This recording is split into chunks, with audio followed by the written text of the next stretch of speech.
Bakunzi ba Goodness TV ndabasuje ndabaramukije cyane ndabifuriza igicamunsi cyiza n'umugoroba mwiza ku bantu mwese mudukurikiye muri mu bihugu bitandukanye yaba u Rwanda, Burundi, Uganda, Kenya, Tanzania ndetse na Congo. Ndabifuriza igicamunsi cyiza n'umugoroba mwiza ku bantu mwese mukurikiye Goodness TV, yaba abari muri Afurika y'Amajyepfo ndabasuhuje, abari muri Zambia, Malawi, Mozambique, South Africa, za Namibia na za Botswana ndabasuhuje cyane.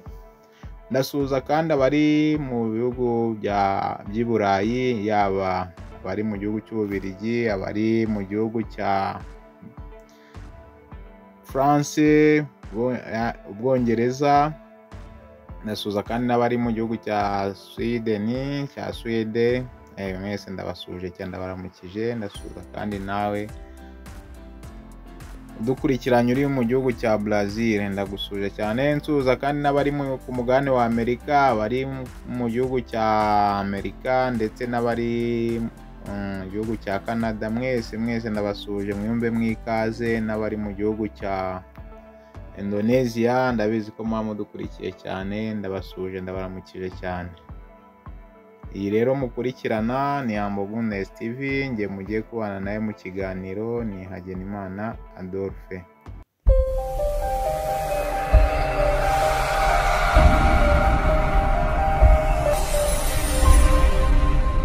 Nk'uko bisanzwe rero nagarutse mbagezeho ibiganiro bitandukanye. Mbashimira buryo ki mukomeje gukora subscribe, share ndetse na comment. Ni iby'igiciro kinini cyane, tuzajya dukomeza tubane mu biganiro tubagezaho, byaba byerekeye iyobokamana ndetse n'ibindi byagirira sosiyete umumaro tuzajya tubibagezaho. Uyu munsi rero tugiye kugaruka tubagezaho ikiganiro kivuga ku mateka y'intumwa Pawulo n'isomo rikomeye ab'iki gihe dushobora kwigiraho cyangwa tugakuramo.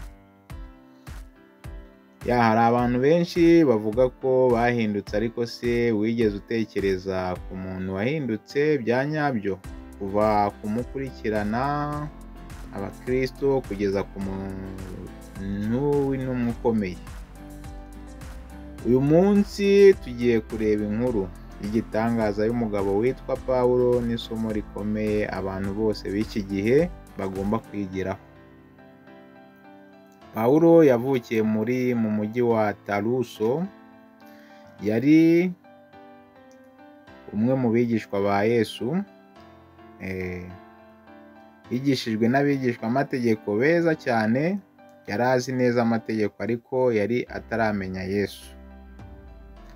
Yari azwi cyane nk'umurwanyi w'itorero, umunyamategeko w'igitsure wibwiraga ko ari gukora ibyo Imana ishaka.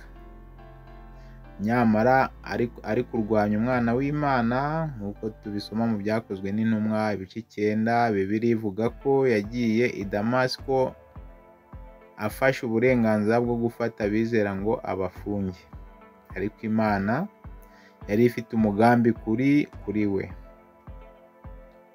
Uko rero murabyibuka uburyo ki Pawulo ariwe witaga Sawuli, yagiye akajya arenganya ubwoko bw'Imana cyane, araburenganya pe, bamwe akabafunga abandi akabica, abahora kuvuga ubutumwa bw'Imana.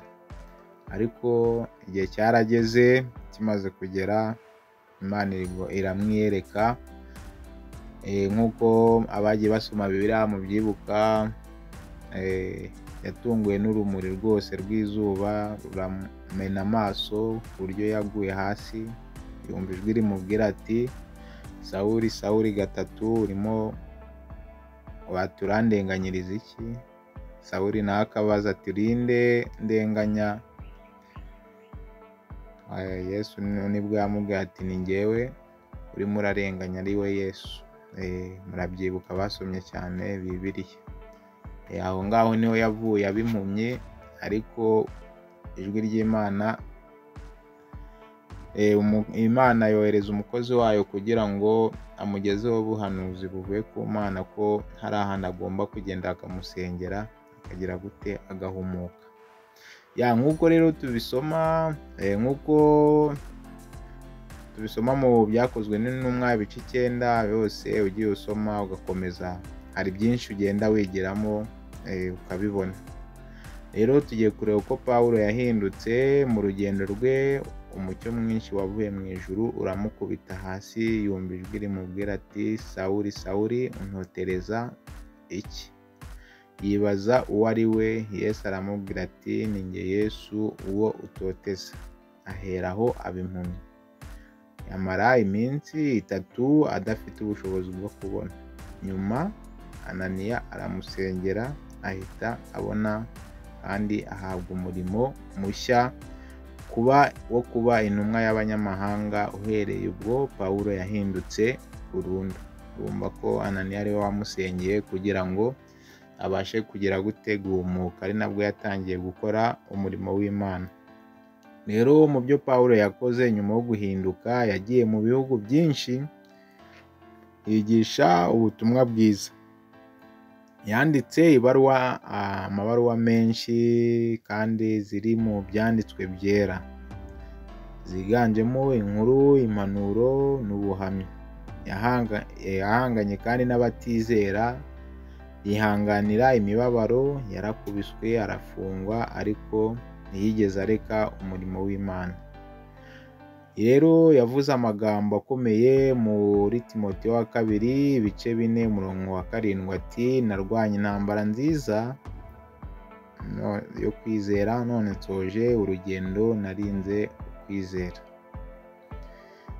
Nk'uko mubizi dusomye muri Timoteyo wa 2 ibice 4 umurongo wa 7, aravuga ko yarwanye rwose intambara nziza, yumva ashoje urugendo kandi akirinze ukwizera kwiwe. Murumva rero ko yari amaze kubona ko urugendo rusoje kandi agikomereje mu bintu byo kwizera, ari byo buri wese namwifuriza kurwana nka Pawulo, kugira ngo akomere mu mwami Yesu, kugira ngo atazagaragara nk'umwana w'icyaha. Rero isomo rikomeye dukura kuri Pawulo nkatwe abantu b'iki gihe, isomo ni uko Imana ishobora guhindura umuntu uwo ari we wese. Twagiye tubona benshi bari bari mu bubata bwa Satani, Imana ikabahindura ikabakoresha. N'iki gihe rero iracyabikora.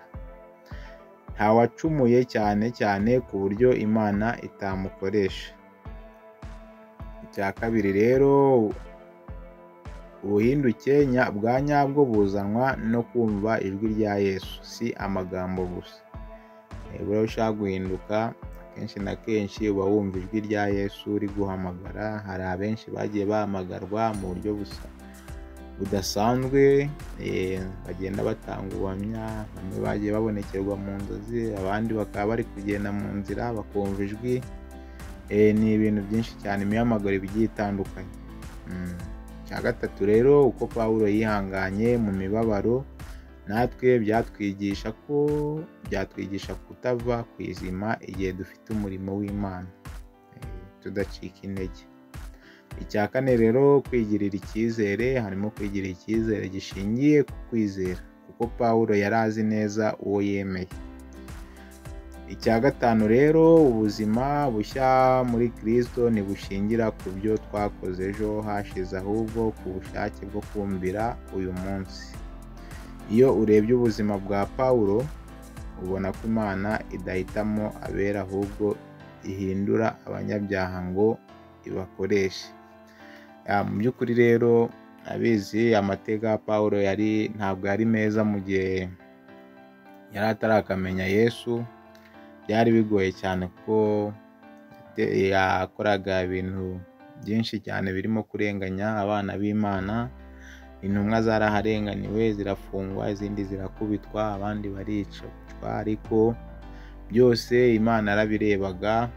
Ariko mu by'ukuri yari kugira ngo izagira ahantu imufatira runaka, kugira ngo nawe azabashe kugira guhamya ijambo ry'Imana, no kugira ngo abere abandi icyitegererezo cy'uko Imana ntawe idakoresha, nubwo yaba yari umunyabyaha ukomeye cyane.